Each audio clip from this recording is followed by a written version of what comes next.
दोस्तों इस वीडियो में मैं आपको बताने जा रहा हूँ कि कैसे आप बिना किसी इंडिकेटर का यूज़ करके सिर्फ सपोर्ट एंड रेजिस्टेंस के बेसिस पे ऑप्शंस ट्रेडिंग कर सकते हैं और अच्छा खासा प्रॉफिट अर्न कर सकते हैं। तो इस वीडियो को ध्यान से ज़रूर देखिएगा। दोस्तों क्योंकि हम सपोर्ट एंड रेजिस्टेंस के बेसिस पे ऑप्शंस ट्रेडिंग करने वाले हैं तो सबसे पहले जान लेते हैं कि सपोर्ट एंड रेजिस्टेंस क्या होता है। तो दोस्तों आपने देखा होगा कि जब भी कभी शेयर की प्राइस बढ़ती है तो वो ऐसे सीधा डायरेक्टली नहीं बढ़ती है। जब शेयर की प्राइस बढ़ती है तो वो कुछ इस तरीके से बढ़ती है, आपने ये देखा होगा। और अगर शेयर की प्राइस गिरती भी है तो वो सीधा एकदम से नीचे नहीं गिरती है। वो गिरती है तो सबसे पहले थोड़ा सा गिरेगी, उसके बाद उठने की कोशिश करेगी, फिर थोड़ा सा गिरेगी और फिर उठने की कोशिश करेगी। और ऐसे आपने देखा होगा कि कुछ इस तरीके से शेयर की प्राइस गिरती है, एकदम से नीचे नहीं गिरती है। तो जब आपने देखा है कि शेयर की प्राइस ना सीधा एकदम से गिर रही है ना सीधा एकदम से बढ़ रही है, तो यहाँ पे क्या होता है, कुछ ऐसे पॉइंट्स होते हैं जहां पे शेयर की प्राइस एकदम से, यहाँ पे जैसे आपने देखा कि यहाँ पे शेयर की प्राइस बढ़ रही थी, लेकिन ये एक ऐसा पॉइंट आया जिसके आगे वो प्राइस नहीं बढ़ पाई और यहाँ से नीचे गिर गई। तो जिस पॉइंट के आगे नहीं बढ़ पाई तो ये जो पॉइंट होता है ना, ये होता है इसका रेजिस्टेंस। ऐसे फिर जब उसकी प्राइस नीचे गिर रही थी तो ये एक ऐसा पॉइंट आया जिस पॉइंट से ज्यादा नीचे नहीं गिरी, तो यहाँ पे उसे क्या मिल गया, यहाँ पे उसे मिला सपोर्ट। तो ये जो पॉइंट है ये होता है सपोर्ट। ऐसे दोबारा उसकी प्राइस अब बढ़ रही थी, अब इस पॉइंट में क्या हुआ, इससे आगे नहीं बढ़ पाई तो ये हो गया रेजिस्टेंस। फिर नीचे गिर रही थी तो इससे ज्यादा नीचे नहीं गिर पाई तो ये हो गया सपोर्ट। ऐसे फिर बढ़ रही थी तो इससे ज्यादा नहीं बढ़ पाई तो ये हो गया रेजिस्टेंस, और इससे ज्यादा नीचे नहीं गिर पाई तो ये हो गया सपोर्ट। ऐसे यहाँ पे फिर से रेजिस्टेंस, यहाँ पे सपोर्ट। तो इस तरीके से शेयर की प्राइस बढ़ती है और गिरती है और ये होता है हमारा सपोर्ट एंड रेजिस्टेंस। अभी मैंने आपको सिर्फ बेसिकली समझाया है, अब इसे डायरेक्टली हम चार्ट में देखते हैं, तब आपको ज्यादा बेटर समझ आएगा कि सपोर्ट एंड रेजिस्टेंस क्या होता है। तो दोस्तों मैंने अभी ट्रेडिंग व्यू की वेबसाइट में बैंक निफ्टी का चार्ट ओपन कर रखा है। मैं आपको सिंपल से सिंपल समझाने की कोशिश करूंगा ताकि जिनको बिल्कुल भी नॉलेज नहीं है वो इसका यूज कर पाएं। तो दोस्तों आपको यहाँ पे कुछ ऐसे पॉइंट्स नजर आ रहे होंगे जहाँ पे शेयर की प्राइस गिर रही थी लेकिन बढ़ने लगी। अगर आपको ज्यादा अच्छे से यहाँ पे समझ नहीं आ रहा है तो ये क्योंकि कैंडलस्टिक चार्ट है तो आप इसको लाइन वाले चार्ट में भी चेंज कर सकते हैं। तो अब आपको ज्यादा बेटर समझ आ रहा होगा कि कहाँ पर शेयर की प्राइस गिर रही थी और फिर बढ़ गई। तो यहाँ पे आपको दिखाई दे रहा है कि यहाँ पर शेयर की प्राइस गिर रही थी यहाँ से नीचे तक, लेकिन ये एक ऐसा पॉइंट आया जहां से उसकी प्राइस वापस बढ़ने लगी।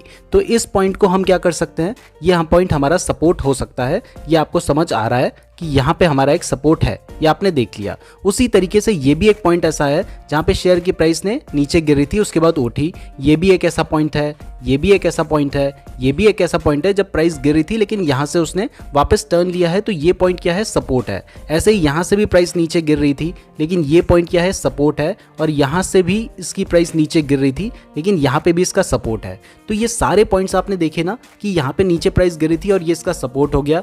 अब जब उसकी प्राइस बढ़ रही थी तो जब एक बार उसकी प्राइस बढ़ रही थी, अब इसका रेजिस्टेंस हमें देखना है। तो जब इसकी प्राइस बढ़ रही थी तो देखिए यहाँ से इसकी प्राइस बढ़ रही थी, ये जो पॉइंट आया इससे आगे नहीं बढ़ पाई, तो ये जो पॉइंट है ये हो गया इसका रेजिस्टेंस। ऐसे ही नीचे आई, गिरी, यहाँ पे इसने सपोर्ट लिया, फिर बढ़ने की कोशिश की, ये पॉइंट हो गया इसका रेजिस्टेंस।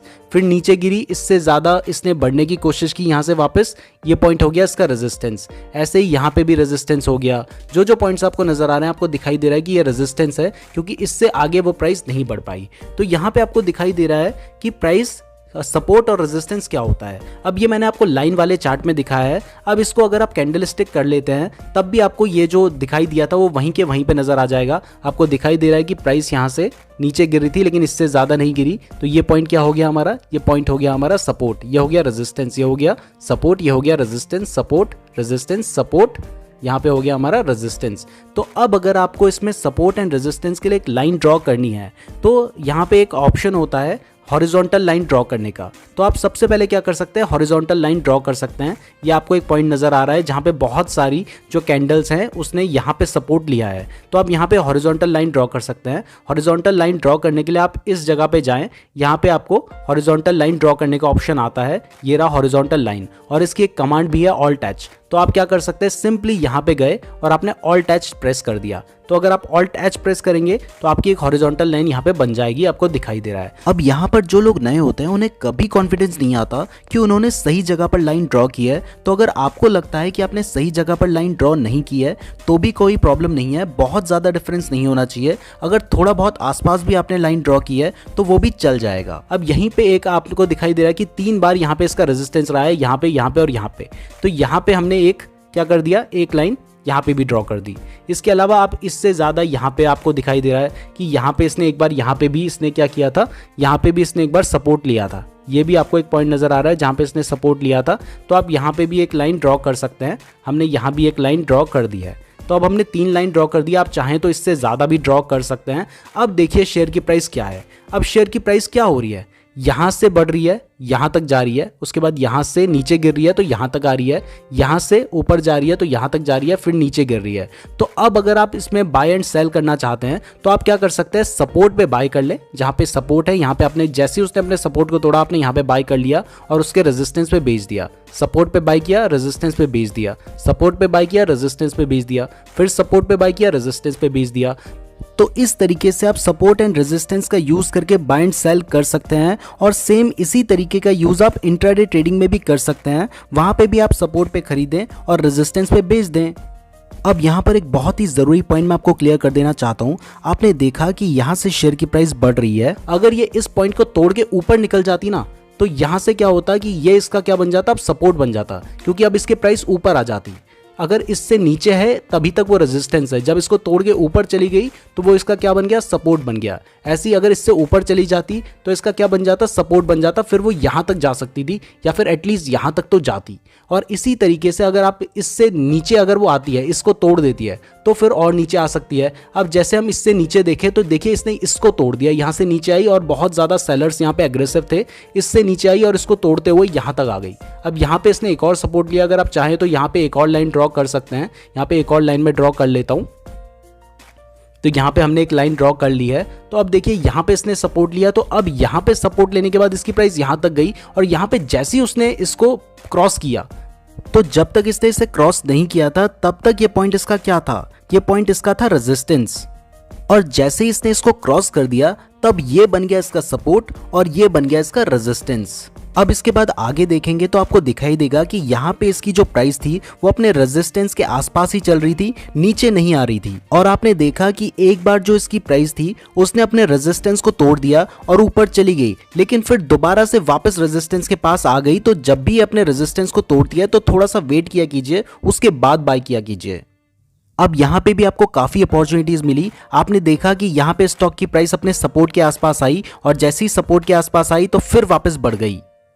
अब यहाँ पे देखिए जैसे इसने अपने इस वाले सपोर्ट को तोड़ा तो अपने फर्स्ट सपोर्ट को तोड़ने के बाद सीधा सेकंड वाले सपोर्ट पे आई और सेकंड वाले सपोर्ट पे आने के बाद इसकी प्राइस ऊपर उठी। तो आपको जब दिखाई देता है कि इसने अपने सपोर्ट को तोड़ दिया है तब आप इसका पुट भी ले सकते हैं। और अगर आप इंट्राडे ट्रेडिंग कर रहे हैं तो आप इसको शॉर्ट सेल भी कर सकते हैं। तो दोस्तों अगर आप बिल्कुल बिगिनर हैं और अभी तक सिर्फ तुक्का मार के अंदाजे से पुट और कॉल बाय कर रहे थे, तो अब आपके पास एक स्ट्रैटेजी आ चुकी है जिसका आप यूज कर सकते हैं पुट एंड कॉल बाय करने के लिए और ऑप्शन ट्रेडिंग करने के लिए। ये स्ट्रैटेजी 60 to 70% काम करती है और ऑप्शंस ट्रेडिंग में अगर 60 to 70% कुछ काम कर जाए तो वो बहुत ज्यादा होता है। अब क्योंकि कोई भी स्ट्रैटेजी आप ऑप्शंस ट्रेडिंग में यूज कर लें, चाहे कितनी बड़ी से बड़ी स्ट्रैटेजी होगी, वो 100% काम नहीं करेगी। तो आपको स्टॉप लॉस लगाना भी बहुत ज्यादा जरूरी है। तो अब सवाल उठता है कि स्टॉप लॉस कहां पे लगाना है। तो क्योंकि आप स्टॉक को सपोर्ट पे बाय कर रहे हैं, तो जब आप सपोर्ट पे बाय करते हैं तो अगर प्राइस सपोर्ट से नीचे गिरती है तब वो और ज्यादा गिर सकती है। तो आपको सपोर्ट से थोड़ा नीचे अपना स्टॉप लॉस लगाना होगा,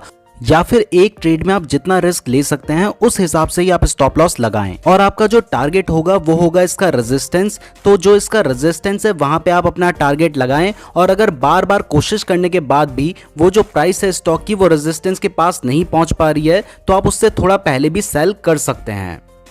मैं उम्मीद करता हूं आपको ये वीडियो पसंद आई होगी। दोस्तों यहाँ पे मैं आपको क्लियर करना चाहता हूं कि ये वीडियो सिर्फ एजुकेशन पर्पस के लिए थी। अगर आप किसी भी स्ट्रैटेजी का यूज करते हैं तो उसको यूज करने से पहले खुद भी रिसर्च जरूर कर लें। और ऑप्शंस ट्रेडिंग बहुत ज्यादा रिस्की होती है, तो सिर्फ उतना ही पैसा इन्वेस्ट करें जितना आप रिस्क लेने के लिए तैयार हैं। और चाहे आपको लाइफ में कितना भी भरोसा हो, कभी भी लोन लेकर इन्वेस्टमेंट ना करें, क्योंकि इससे आप बहुत बड़ी मुसीबत में पड़ सकते हैं।